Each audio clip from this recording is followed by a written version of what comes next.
কাকাবাবু, কাকাবাবু, সবকিছু যদি সত্যি এলোমেলো হয়েছে তো তাহলে নক্কি আমাদের বাড়িতে আসতো নি। ও আছে বলেই তো আমাদের বাড়িটা আবার ভরে উঠেছে।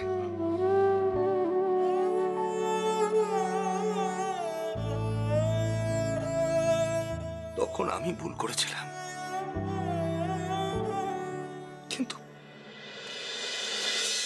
কিন্তু ও তো আজ প্রমাণ দিয়ে দিয়েছে প্রমাণ। চলবে না হে নক্কি যারা মিত্তির বাড়ি, চলবে না নক্কি যারা আমাদের মিত্তির বাড়ির সুখ সমৃদ্ধি কিচ্ছু থাকবে না কাকাবাবু। শুধু সুখ সমৃদ্ধির কথা নয় গো ঠাকুরপো। ও ঠাকুরপো, এই সুখ সমৃদ্ধি না থাকলেও মানুষ বাঁচে, কিন্তু এই বাড়ির পেরান খানায় তো মা নক্কি না থাকলে থাকবে না গো।